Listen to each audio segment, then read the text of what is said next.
جتنی آسمانی کتابیں اتاری گئیں رمضان مبارک میں، تو یہ مہینہ رحمتوں کا، برکتوں کا، مغفرت کا مہینہ ہے۔ چنانچہ رمضان کا لفظ را، میم اور ضاد 3 حرفوں سے بنا۔ اس کے معنی ہیں جلنے اور جلانے کے۔ اس کو رمضان کیوں کہتے ہیں؟ لِأَنَّهُ يَرْمَزُ الذُّنُوبَ، اس لیے کہ یہ مہینہ انسان کے گناہوں کو جلا دیا کرتا ہے، جیسے آگ کسی چیز کو جلا کے ختم کر دیتی ہے، یہ مہینہ بھی مومن کے گناہوں کے نام و نشان کو مٹا دیتا ہے۔ زمین اگر ناپاک ہو تو ایک طریقہ تو یہ ہے کہ اتنی بارش برسے کہ ساری گندگی بہہ جائے، اب جب زمین دوبارہ خشک ہوگی تو پاک کہلائے گی۔ اور دوسرا طریقہ یہ ہے کہ اس زمین پر سورج کی تپش اور گرمی اتنی پڑے کہ وہ گرمی اس نجاست کا نام، نشان، رنگت، ہر چیز کو ختم کر کے رکھ دے، زمین پھر پاک کہلائے گی۔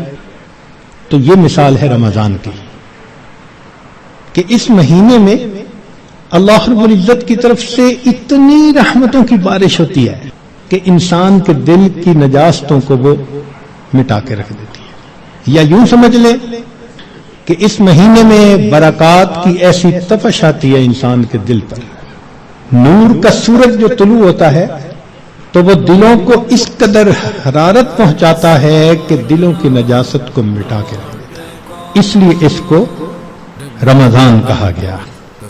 حدیث مبارکہ میں اس کے مختلف نام ہیں۔ عربوں میں عظمت والی چیز کے کئی نام ہوتے تھے، اللہ رب العزت کے 99 نام، وَلِلَّهِ الْأَسْمَاءُ الْحُسْنَى، تو رمضان کے بھی کئی نام۔ چنانچہ حدیث مبارکہ میں اس کو شہر مبارک، اس لیے ہم رمضان مبارک بھی کہہ دیتے ہیں۔ شہر عظیم، عظمت والا مہینہ۔ شہر الصبر، صبر کا مہینہ۔ شہر المواسات، غمخاری کا مہینہ۔ چنانچہ علماء نے لکھا ہے کہ رمضان سید الشہور، یہ مہینوں کا سردار ہے۔ فیہ بدأ نزول القرآن، اس میں ہی قرآن مجید نازل ہوا۔ اس کی 27 تاریخ کو، رمضان کی 27 تاریخ کو لوح محفوظ پر آسمان دنیا پر نازل کر دیا گیا۔ پھر وہاں سے 23 سال کے عرصہ میں آہستہ آہستہ آہستہ آہستہ آیات کو نبی علیہ السلام پر اتارا گیا۔ تفسیر طبری میں قتادہ رضی اللہ تعالی عنہ کی روایت ہے، فرماتے ہیں ان اللہ اصطفیٰ صفایا من خلقہ، اصطفیٰ من الملائکۃ رسلا ومن الناس واصطفیٰ من الکلام ذکرہ، اللہ تعالیٰ نے انسانوں میں، فرشتوں میں بعض کو چن لیا ہے، ان کو فضیلت بخش دی ہے۔ کلام میں اللہ نے اپنے ذکر کو، اپنی یاد کو پسند فرما لیا۔ واصطفیٰ من الارض مساجدہ، اور زمین کے ٹکڑوں میں سے جو مساجد جہاں بنی ہیں ان مساجد کو اللہ نے چن لیا۔ واصطفیٰ من الشہور رمضان، اور مہینوں میں سے اللہ نے رمضان کو چن لیا۔ واصطفیٰ من الایام یوم الجمعہ، دنوں میں اللہ تعالیٰ نے جمعہ کے دن کو چن لیا۔ واصطفیٰ من اللیالی لیلۃ القدر، اور راتوں میں اللہ تعالیٰ نے لیلۃ القدر کو چن لیا۔ فعظموا ما عظم اللہ، تم بھی تعظیم کرو اس کی جس کی اللہ نے تعظیم فرمائی، جس کو اللہ نے عظمت بخشی تم بھی اس کی تعظیم کرو۔ چنانچہ تفسیر در منصور میں علامہ سیوطی رحمۃ اللہ علیہ فرماتے ہیں، کعب رضی اللہ تعالیٰ عنہ سے روایت کہ ان اللہ اختار ساعات اللیل والنہار فجعل منہن صلاۃ المکتوبہ، اللہ تعالیٰ نے دن رات میں سے کچھ اوقات کو پسند کیا، ان میں 5 نمازوں کو فرض فرما دیا۔ واختار الایام فجعل منہن الجمعہ، دنوں کو چنا تو ان میں سے جمعہ کو پسند فرما لیا۔ واختار الشہور فجعل منہن شہر رمضان، واختار اللیالی فجعل منہن لیلۃ القدر۔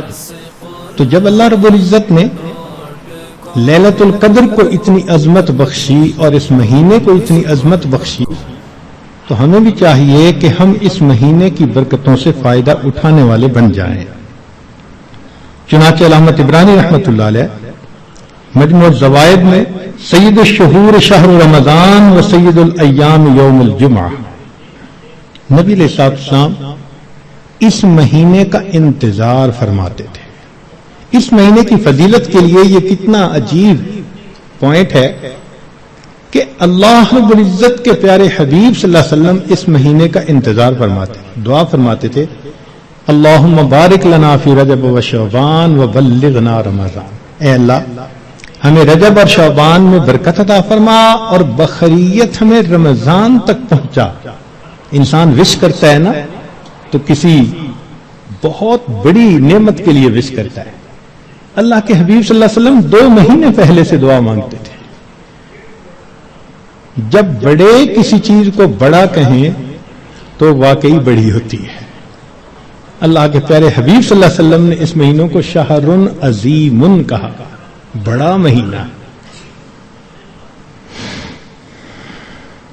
چنانچہ مسلم شریف میں ابو ہریرہ رضی اللہ عنہ سے روایت ہے کہ الصلوات الخمس والجمعۃ الی الجمعۃ ورمضان الی رمضان مکفرات ما بینہن اذا اجتنبت الکبائر، اگر کبائر سے بچا جائے تو جمعے سے جمعہ 5 نمازیں اور ایک رمضان سے دوسرے رمضان تک کے جتنے گناہ ہوتے ہیں وہ سارے کے سارے اللہ تعالیٰ معاف فرما دیتے ہیں۔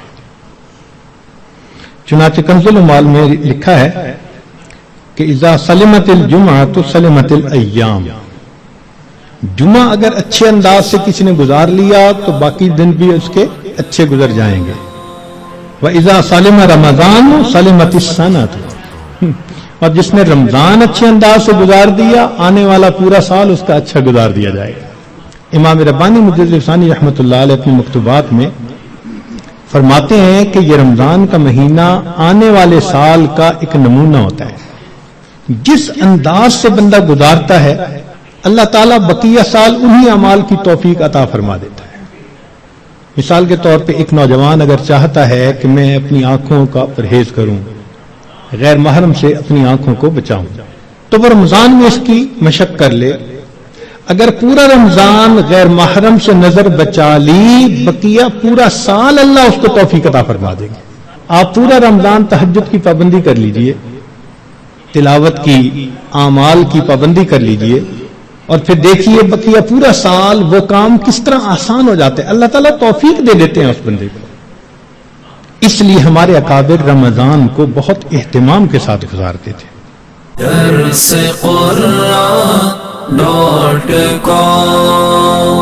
www.darsequran.com